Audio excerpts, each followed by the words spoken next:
Imagine holding two unshared Nobel Prizes in your hands, only to be hunted by the FBI, branded a traitor by your own government, and exiled as a quack by the entire medical establishment. It sounds exactly like the plot of some paranoid mid-century geopolitical thriller. Yet, you are looking at the very real, intensely paradoxical life of a man who fundamentally reshaped our understanding of the physical universe, and then nearly destroyed his own legacy, trying to save the human race from itself. Welcome to this exploration of one of the most astonishing, tragic, and highly controversial figures of the 20th century. We are completely reconstructing the life of Linus Pauling. Before we pull him out of the dusty, static pages of your high school chemistry textbook and place him right in the absolute center of a terrifying global drama, take a moment to like, share, and subscribe to Legendary Lives Unveiled.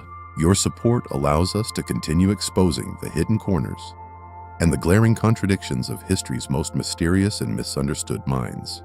We are going to unpack atomic weapons, the paralyzing fear of the Red Scare, bitter cutthroat scientific rivalries, and a relentless decades-long crusade against the established medical consensus, guided by declassified government letters, his personal diaries, combative records of his battles with the National Cancer Institute, and his own highly opinionated writings. We will expose a genius who literally built the bridge between physics and biology, a genius who also managed to alienate almost every single person he worked with in the process. Throw out whatever expectations you have of a dry chronological academic biography. We are getting into the messy, brilliant, and often irrational reality of human genius. To truly understand the man who stubbornly fought the entire scientific establishment, and to understand why he thought he could win, we really have to look at the crucible of his youth. You cannot separate the iconoclast scientist from the traumatized boy. Linus Carl Pauling was born in 1901 in Portland, Oregon. His father, Herman Pauling, was a self-taught pharmacist. The family moved around constantly, eventually landing in a dusty remote town called Condon. Herman ran a drugstore there, and young Linus spent hours sitting in the back, watching his father mortar and pestle different powders, mix compounds, and prepare medicines. It was an incredibly intimate first exposure to the manipulation of matter. But that foundation of stability was incredibly fragile. It was shattered almost instantly. In 1910, when Linus was just 9 years old, his father died suddenly from a perforated ulcer. In that era, before modern emergency surgery and antibiotics, a perforated ulcer was a sudden, agonizing, and almost guaranteed death sentence. The family was plunged into deep, inescapable poverty, literally overnight. His mother, Belle, who was already dealing with severe, undiagnosed health issues of her own, was forced to open a boarding house on the outskirts of Portland just to keep her children from starving. Put yourself in the shoes of a 9-year-old boy. You lose your father, the center of your universe, and suddenly your home is no longer your sanctuary. It is filled with transient strangers, paying a few cents for a bed. Your mother is working herself to the bone, stressed, exhausted, and emotionally unavailable. In this incredibly chaotic, financially terrifying reality, Linus's reaction was not to act out. He withdrew completely. He retreated into books, isolating himself, seeking an escape from a reality he couldn't control. He finally found that control at age 14. A friend had a toy chemistry set, one of those old-school, slightly dangerous early 20th century kits that probably contained actual uranium. Linus watched his friend perform a few simple, dramatic reactions. The flash of flames, the sudden puffs of smoke, the mysterious color changes when two clear liquids met. He was hooked. It completely entranced him. He ran home and immediately started scavenging. Knowing his mother had no money for a kit, he walked over to an abandoned, rusted-out iron smelter nearby. He scavenged old bricks, discarded equipment, and chemical residues to build his own makeshift laboratory in the dark corner of his basement. Down in that basement, the world finally had strict, unbreakable rules. If you combine chemical A with chemical B under specific conditions, you get a highly predictable result. It was the order he craved. The basement lab was absolutely his mechanism for survival, and he learned a deeply embedded psychological lesson there. Because his father was gone, his mother overwhelmed by survival, and institutions offering no safety net.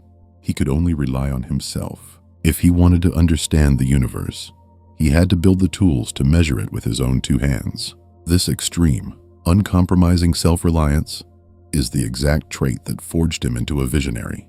He was never afraid to walk alone. But it was also the tragic flaw that would eventually blind him to his own monumental mistakes. When you survive your formative years by trusting no one's judgment but your own, you eventually lose the capacity to listen to reason. This perfectly explains his bizarre academic trajectory. Driven entirely by this internal engine, he disregarded human bureaucracy to such an extent that he actually lacked the necessary civics credits to officially graduate high school. He literally refused to take the required courses because he thought they were a waste of his time compared to actual science. He didn't get his high school diploma until 1962, well after he had won a Nobel Prize. To him, the laws of thermodynamics mattered, but the rules of the local school board did not. Yet, his raw, undeniable brilliance got him admitted into Oregon Agricultural College, which is now Oregon State University. When he was just 16, struggling severely financially, he worked grueling physical labor jobs, chopping wood and mopping floors just to support his mother while studying. But by the time he was 18, the college faculty realized they had an absolute prodigy on their hands. To help him make ends meet, they did something unheard of. They appointed this teenager as a full-time instructor of quantitative analysis. He was 18 years old, standing at the front of a lecture hall, teaching complex chemistry to college seniors. This sets up one of the most consequential cinematic moments of his life. As a charismatic, hyper-intelligent teenage instructor looking over his class roster, he picked a name he thought he could pronounce without stumbling: Miss Ava Helen Miller. She stood up and delivered a flawless, brilliant answer. She was incredibly sharp, deeply interested in social and political issues, and came from a family that fiercely encouraged progressive, liberal thinking. Pauling was immediately captivated. Yet, so self-conscious about his precarious position as a teenage instructor, he actually gave her a B in the class at the end of the term, despite her clearly being the top student by a mile, just to ensure no one could accuse him of favoritism. Ava Helen is no footnote here. She is not just the wife, she is the central political catalyst of his entire existence. Before he met her, Linus Pauling cared only about the interactions of dead atoms. Ava Helen introduced him to peace studies. She forced him to read about international relations, social justice, and human rights, broadening his horizons far beyond the basement laboratory. Without her, he might have remained an isolated, politically silent chemist. With her, he became a global force. They married in 1923, and she was the anchor of his life for the next 6 decades. Armed with intense self-generated drive and Ava Helen's unwavering intellectual partnership, Pauling exploded onto the academic scene. He moved to Caltech for his Ph.D. and focusing on the cutting-edge science of X-ray crystallography. Molecules are fundamentally too small to be seen with visible light. The wavelengths wash right over atoms like ocean waves over a pebble. X-ray crystallography shoots a highly focused beam of X-rays at a crystallized substance, like a crystal of salt or a complex protein. The atoms inside are arranged in highly ordered, repeating grids. When the X-ray beam hits the electron cloud surrounding those atoms, the beam scatters, diffracts, in dozens of different directions, hitting a photographic plate positioned behind the crystal and leaving a pattern of dark spots. You aren't getting a picture of the molecule itself, you're getting a picture of the shadows the molecule casts. It is like shining a flashlight through a massive crystal chandelier and trying to figure out the exact shape of the chandelier just by looking at the scattered dots of light on the wall behind it. The true genius was in the incredibly complex, brutal mathematics required to reverse engineer those spots to map the three-dimensional coordinates of every single atom. But his real turning point wasn't just measuring existing molecules. It was a fellowship that took him to Europe in the mid-1920s. He stepped right into the roaring 20s of physics, the birth of quantum mechanics. He was sitting in the same rooms as absolute titans: Erwin Schrödinger, Niels Bohr, Arnold Sommerfeld. Physics was undergoing a reality-bending revolution, moving from classical Newtonian physics to the bizarre world of probabilities and wave functions. Chemistry, however, was lagging behind in the 19th century. Chemists basically thought of chemical bonds as tiny physical hooks or literal sticks connecting wooden balls like a Tinker Toy set. It showed that elements bonded, not how. Pauling absorbed this terrifyingly complex field of quantum mechanics, brought it back to America, and forcefully applied it to chemistry. In quantum mechanics, electrons aren't little planets orbiting a sun. They are clouds of probability, regions in space where an electron is likely to be found. These clouds have specific shapes, like spheres or dumbbells. Pauling calculated that when atoms come together, these individual probability clouds mathematically blend together to form entirely new hybrid shapes. If an atom has a spherical cloud and a dumbbell cloud, they mix like primary colors of paint to create 4 identical hybrid clouds pointing toward the corners of a tetrahedron. This is orbital hybridization. He proved that the chemical bond isn't a hook. It is the physical overlapping of these hybrid quantum clouds sharing electrons. He essentially took the abstract math of quantum physics and used it to write the structural blueprints for physical reality. His landmark papers culminated in his 1939 masterpiece, The Nature of the Chemical Bond, which became the absolute Bible of modern chemistry. He codified Pauling's rules, allowing chemists to predict exactly how atoms assemble without even running an experiment. In the 1930s and 40s, he turned his attention to the most complex molecules on Earth, proteins.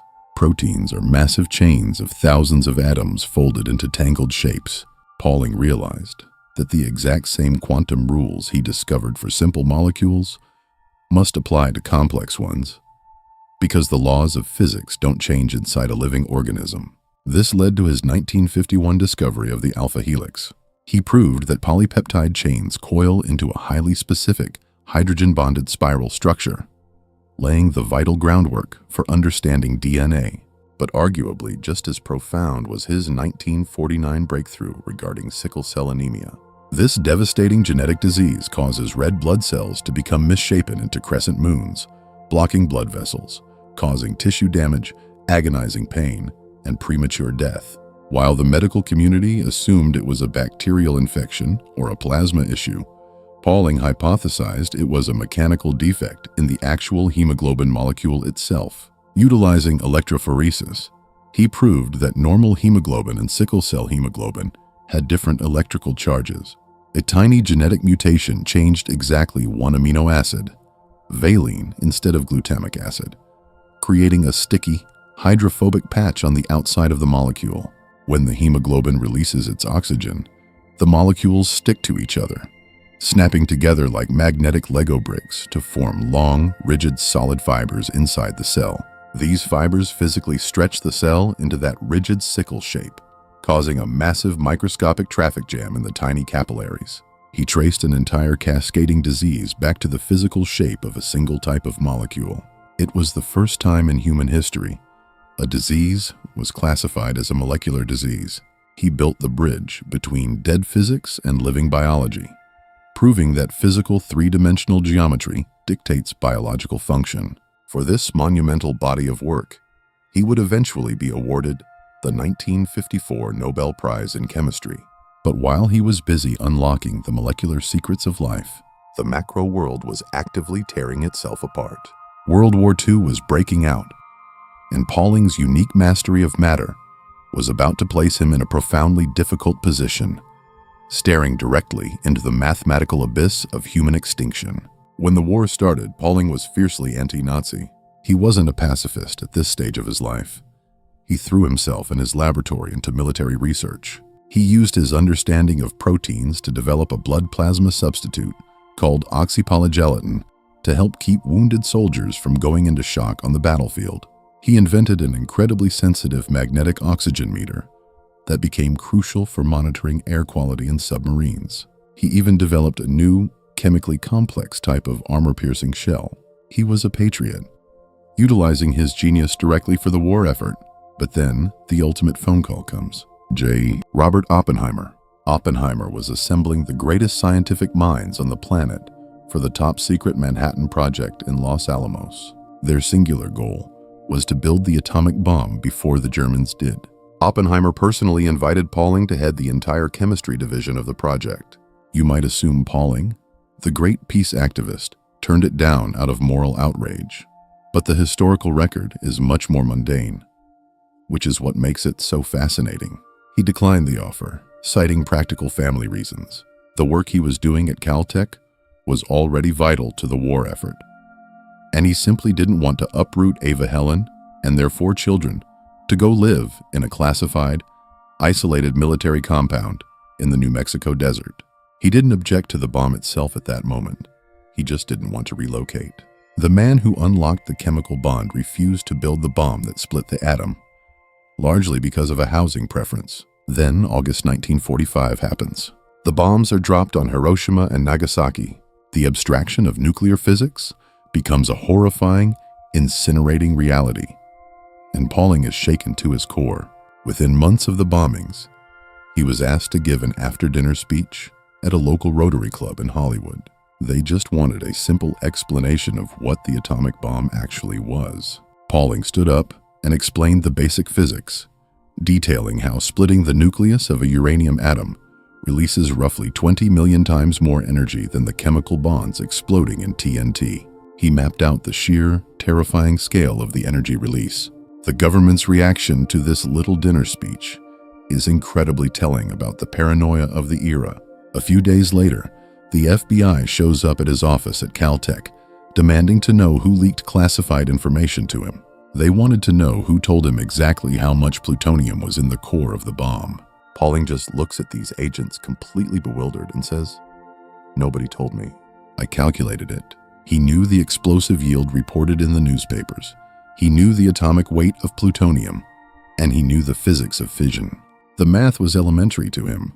The politicians and the generals thought they could keep the atom a secret, but scientists like Pauling knew that physics is universal. You can't classify the laws of nature. And more importantly, Pauling knew the math didn't stop at Hiroshima. The bombs dropped on Japan were fission bombs, splitting heavy, unstable atoms. But physicists knew the next step was fusion bombs. Hydrogen bombs, forcing light atoms together, replicating the process that powers the sun. The superbomb. Pauling sat down and calculated the potential yield of these hypothetical superbombs. He realized that a single 20-megaton hydrogen bomb had an explosive energy 1,000 times greater than the weapon that leveled Hiroshima. It represented more explosive power than all the weapons used in all the wars in all of human history combined. Sitting inside a single metallic casing, he was staring into the mathematical abyss of human extinction. This is exactly where Ava Helen steps in and completely alters his life's trajectory for the second time. She saw how deeply disturbed he was, giving tentative, slightly academic speeches about the dangers of the bomb. Ava Helen confronted him. She laid down the law. She told him point blank that if the world is destroyed by these weapons, his scientific work won't be of any value whatsoever. She challenged him to stop quoting other people's opinions, demanding that if he wanted to be effective, he needed to educate himself on international relations, history, and geopolitics. He had to speak about the fate of humanity with the same undeniable, rigorous authority he had when speaking about chemical bonds. It was a profound realization of a scientist's ethical obligation. If you invent the fire, you have a moral duty to make sure it doesn't burn down the entire forest.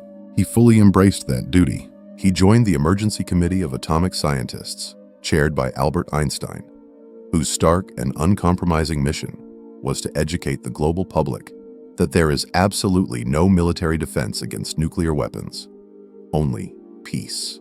Pauling began devoting half of his working life to this cause, giving hundreds of lectures, writing books like No More War, and actively campaigning for strict civilian oversight of all nuclear technology. Doing this put him on a direct, high-speed collision course with the United States government during the most violently paranoid era in American history. It was the height of the Red Scare, as the Cold War had frozen the globe.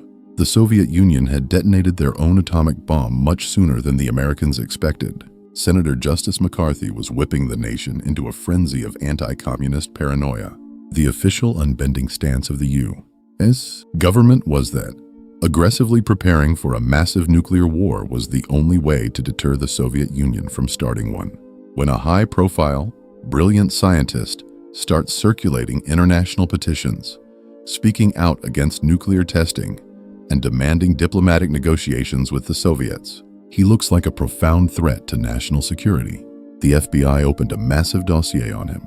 He was subjected to intense surveillance and repeatedly called to testify before internal security subcommittees, essentially put on trial for his thoughts. They repeatedly branded him a communist sympathizer, an accusation Pauling adamantly, furiously denied, stating clearly that he was fighting for the survival of the human species, not for any political ideology.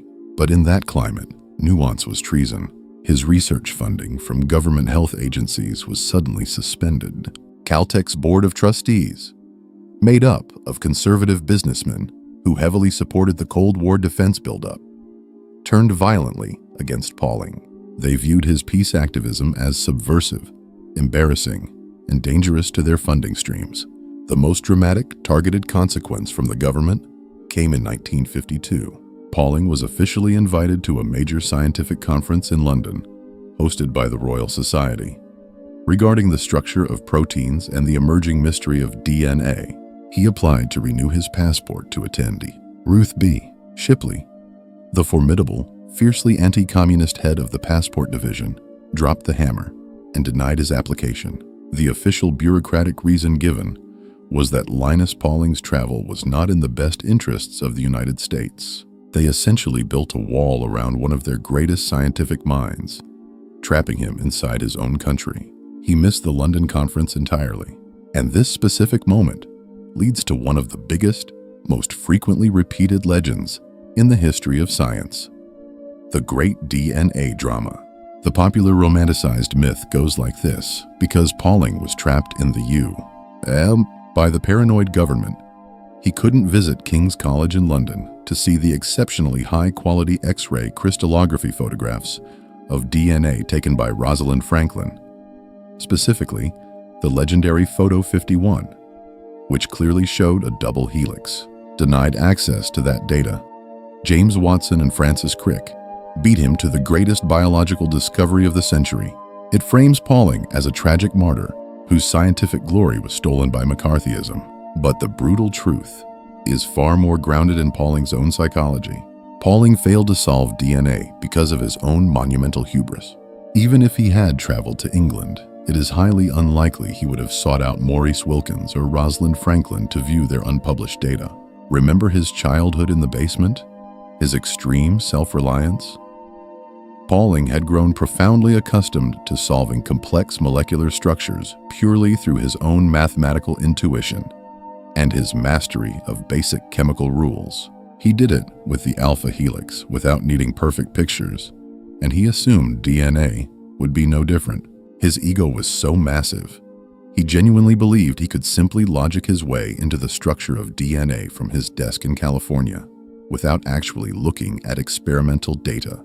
He rushed a publication into print, proposing a triple helix model for DNA. Crucially, he placed the bulky phosphate groups on the inside of the core, with the nitrogenous bases pointing outward. It was a spectacular, embarrassing failure. Phosphates are negatively charged. If you cram them into the tightly packed core of a triple helix, the electrostatic repulsion would tear the molecule apart instantly. The chemistry was fundamentally, laughably wrong. The irony is, it violated the very basic principles of chemical bonding that Pauling himself had codified in his own textbook. In his rush to publish and claim the prize, he forgot to include the neutralizing ions in his calculations, a catastrophic, sloppy error. His unprecedented success had made him intellectually lazy. Meanwhile, Watson and Crick, who knew they weren't as smart as Pauling, were desperately, almost obsessively relying on Rosalind Franklin's hard empirical data to guide their physical models. His self-reliance, the exact coping mechanism that made him a genius in his youth, became his ultimate blind spot. He didn't seek out better data because his ego convinced him he didn't need it. So he loses the race for DNA in a humiliating, self-inflicted defeat, all while still suffering the public isolation of his passport denial. How does a man like Pauling finally break out of this geopolitical cage? The U. Government was forced to relent by overwhelming international pressure. In late 1954, it was officially announced that Linus Pauling had won the Nobel Prize in Chemistry for his research into the nature of the chemical bond. The global scientific community was thrilled, but the New York Times immediately ran a highly provocative article asking a very uncomfortable question. Will Professor Pauling be allowed to go to Stockholm to receive this Nobel Prize? The optics of that would have been a disaster for the United States during the Cold War.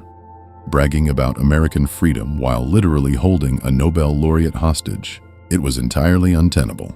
U.S. Senator publicly questioned the State Department, demanding to know if they were seriously going to let a committee of foreigners in Sweden dictate which American citizens were allowed to travel abroad. Faced with extreme diplomatic embarrassment, the State Department caved. They issued him a fully unrestricted passport, just in time for him to board the plane for the ceremony. You would naturally assume that having survived the bruising passport scandal, having regained his freedom of movement, and having forever secured his historical legacy with the Nobel Prize, Pauling might just take a breath. He could quietly return to his lab, focus on his students, and enjoy his victory lap. But that completely misunderstands who Linus and Ava Helen Pauling were. Winning the Nobel Prize didn't pacify him, it radicalized him. He took that massive injection of global prestige and weaponized it. He escalated his war against the nuclear arms race, strategically realizing that quoting abstract physics wasn't working because the public didn't care about megatons. To move the terrified public and the stubborn politicians, he had to shift his focus from the physics of the blast to the biology of the fallout. He needed to take the invisible, abstract threat of radiation and make it physically visible to the average American mother and father. And he does it in the most visceral, emotionally devastating way possible. The baby tooth survey. In the late 50s, atmospheric nuclear testing was happening constantly. The United States and the Soviet Union were detonating incredibly powerful weapons above ground, in the deserts and over the oceans. Pauling fiercely supported and publicized a brilliant survey organized by scientists in St. Louis. They asked parents to mail in their children's naturally lost deciduous teeth, their baby teeth. When they chemically analyzed these thousands of baby teeth, they found strontium-90, a highly radioactive byproduct of nuclear fission. The terrifying biological mechanism is that strontium is chemically very similar to calcium. So when nuclear fallout drifts down onto pastures, cows eat the grass, the strontium-90 gets into their milk, children drink the milk, and the human body, thinking it's getting a healthy dose of calcium, actively incorporates that radioactive strontium directly into the growing bones and teeth of children. He proved that the Cold War was literally building itself into the skeletons of the next generation. And he didn't stop there. He also focused heavily on carbon-14, another radioactive isotope produced in massive quantities by atmospheric tests. Pauling utilized his platform to explain that carbon is the fundamental building block of all life, and carbon-14 becomes seamlessly incorporated into the organic molecules, including the DNA, of every single human being on Earth. He calculated with brutal precision that if atmospheric testing continued, background radiation from carbon-14 alone would cause hundreds of thousands of viable children to be born with gross physical or mental defects and cause millions of unseen embryonic and neonatal deaths.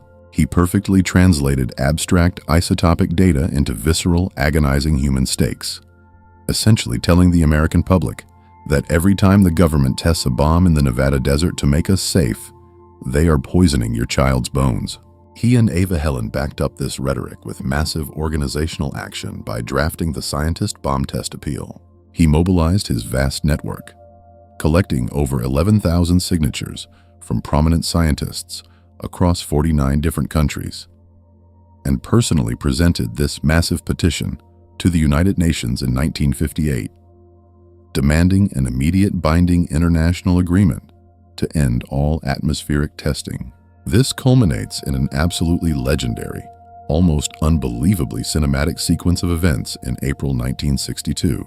John F. Kennedy is in the White House. To celebrate American intellectualism, Kennedy invites the American Nobel Laureates to a special, highly publicized, elegant dinner, the social event of the year for the intellectual elite. How does Linus Pauling, RSVP? He spends the entire afternoon outside the gates of the White House carrying a massive picket sign, aggressively protesting President Kennedy's recent decision to resume atmospheric nuclear testing.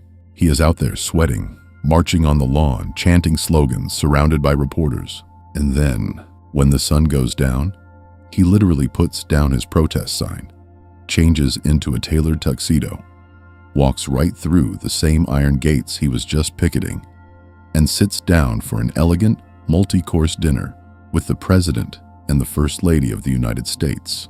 When the orchestra starts playing after dinner, he and Ava Helen get up and joyously dance together. It demonstrated a total, uncompromising commitment to his moral principles, combined with a remarkable, disarming personal charm that made him utterly impossible to ignore. And his relentless, multi-pronged pressure campaign actually worked.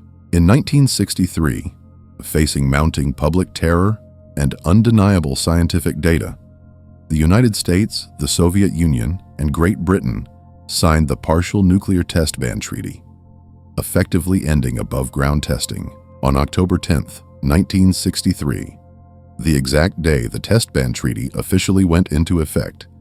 The Nobel Committee in Norway announced that Linus Pauling was awarded the deferred 1962 Nobel Peace Prize. He instantly became the only person in human history to win 2 unshared Nobel Prizes, one for unraveling the laws of nature, and one for stopping humanity from using those laws to destroy itself. In a rational world, you'd think he'd be universally celebrated. The reality was astonishingly far from it. Life magazine published a scathing editorial calling his Peace Prize a weird insult from Norway. Right-wing newspapers across the country accused him of being a useful idiot, aiding the Soviet Union's psychological war to disarm the West. When the awards ceremony took place in Oslo, the U.S. Embassy completely ignored him. Not a single American diplomat attended to congratulate him. Back home in California, the tension over his political activism became so toxic that Pauling felt he had no choice but to resign from Caltech, the institute he had called home for 40 highly productive years. He was a man accustomed to leading the vanguard. But in his mid-60s, he possessed no laboratory, no institutional backing, and no immediate global crisis to solve. He desperately needed a new mountain to climb, and he finds one, an obsession that will permanently fracture his legacy and turn him into a pariah in the medical community. In the mid-1960s, Pauling became deeply fascinated by the biochemistry of nutrition, specifically looking at how the human brain functions on a molecular level. In 1968, he coined a brand new term, orthomolecular medicine. The prefix ortho comes from Greek, meaning right or correct. He hypothesized that optimum mental and physical health could be achieved, and many severe diseases, including schizophrenia, could be cured, simply by ensuring the right naturally occurring molecules were present in the right amounts in the body. Then he crossed paths with a biochemist named Erwin Stone, who introduced Pauling to the concept of megadosing vitamin C, also known as ascorbic acid. Stone pointed out a fascinating evolutionary argument. Almost all mammals synthesize their own vitamin C internally in massive multigram quantities. However, humans, along with a few other primates and guinea pigs, carry an ancient genetic mutation, a defect in the GLO gene, that completely prevents us from manufacturing our own vitamin C. Stone argued that the tiny amount recommended by the government just to prevent scurvy was vastly insufficient. Pauling began taking huge multigram daily doses himself, and his chronic severe colds simply stopped happening. In 1970, he bypasses the medical journals entirely and publishes a mass-market paperback called Vitamin C and the Common Cold. It sparked a global craze. Millions of average people were megadosing vitamin C, based on the word of a 2-time Nobel laureate. The established medical community revolted, arguing that the body tightly regulates vitamin absorption and publicly accused Pauling of engaging in food faddism and outright quackery. But Pauling's entire life was defined by fighting the establishment. He doubled down. He formed a close partnership with a Scottish cancer surgeon named Dr. Ewan Cameron, and together they made an explosive claim that administering massive, continuous doses of intravenous vitamin C could significantly extend the lifespans and drastically improve the quality of life of patients suffering from terminal, untreatable cancer. The National Cancer Institute (NCI) was backed into a corner after repeatedly denying his research proposals as too ambitious and vague. The public pressure forced them to commission the highly prestigious Mayo Clinic to run rigorous, double-blind clinical trials. The Mayo Clinic's published conclusion was devastating. They found that massive doses of vitamin C performed absolutely no better than a placebo sugar pill. The matter was considered permanently closed, and Pauling was entirely, humiliatingly discredited in the eyes of mainstream oncology. But Pauling was apoplectic. He pored over their methodology and pointed out a crucial, undeniable difference. The Mayo Clinic administered the massive doses of vitamin C orally, in pill form. Pauling and Cameron's initial success relied heavily on administering it intravenously, directly into the bloodstream. Pauling argued, correctly based on basic pharmacokinetics, that the human digestive system severely limits how much vitamin C can be absorbed through the gut. You simply cannot reach the massive pharmacological blood concentrations required to fight a tumor by swallowing pills. He demanded a new intravenous trial, but the Mayo Clinic completely refused, viewing him as a stubborn crank. Completely shut out of mainstream funding, he set up the Linus Pauling Institute of Science and Medicine in California, relying almost entirely on wealthy private donors and grassroots mail-order fundraising campaigns. Inside the institute, the scientific environment deteriorated. To aggressively defend his orthomolecular theories, Pauling resorted to incredibly sloppy scientific methodology, cherry-picking data and explaining away negative results. He entirely abandoned the rigorous, objective, hypercritical standards that won him his first Nobel Prize. Brilliant young researchers complained bitterly that Pauling would routinely take first author credit on their papers, just because he had vaguely suggested the initial idea in a hallway conversation. They sarcastically called it getting lost in the Edaltsee. He could not fathom that his brilliant mind had made an error. Was Linus Pauling just an arrogant visionary who went completely off the deep end? From a strict methodological standpoint in the 1970s and 80s, Pauling bypassed rigorous peer review and was guilty of terrible science. But, and this is a truly massive, paradigm-shifting but modern oncological science in 2026 is actually re-evaluating his core molecular intuition. Recent, highly rigorous studies have demonstrated that high-dose intravenous vitamin C does indeed possess complex, highly beneficial mechanisms against certain types of cancer cells. It all comes back to chemistry. At the extremely high concentrations in the blood that can only be achieved intravenously, ascorbic acid stops acting as an antioxidant. Instead, it acts as a powerful pro-oxidant. It interacts with metals in the body to generate massive amounts of hydrogen peroxide in the extracellular fluid directly surrounding tumors. Normal, healthy human cells have plenty of an enzyme called catalase, which easily breaks down hydrogen peroxide into harmless water and oxygen. But many cancer cells are severely deficient in catalase. The hydrogen peroxide penetrates the tumor cells, damages their DNA, depletes their energy, and selectively kills them, all while leaving the surrounding healthy tissue unharmed. He was actually right about the fundamental molecular mechanism.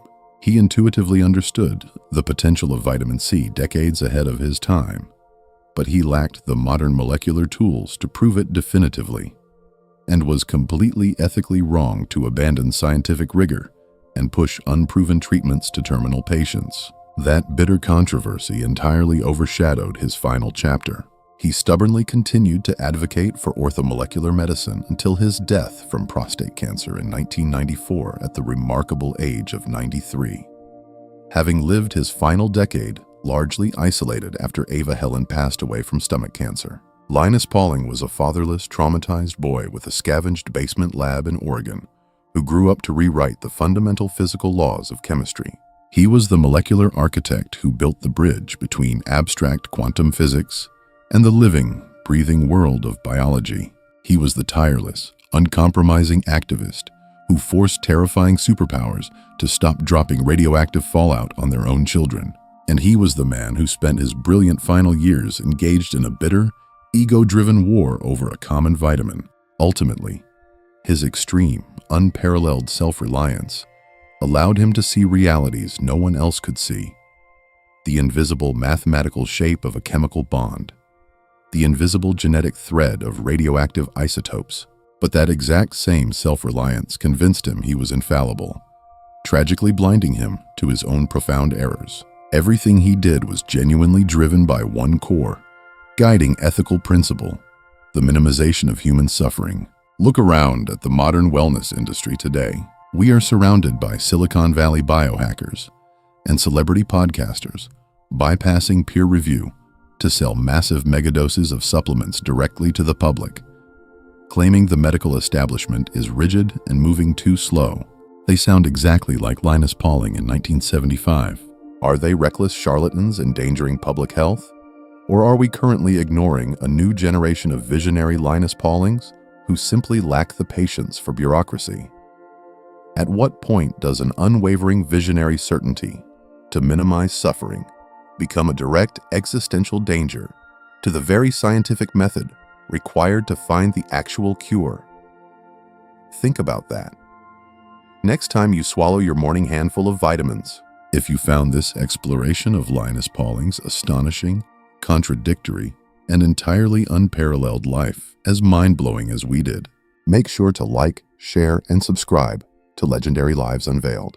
We rely entirely on your support to keep uncovering the complex, messy truth behind history's greatest, most misunderstood figures.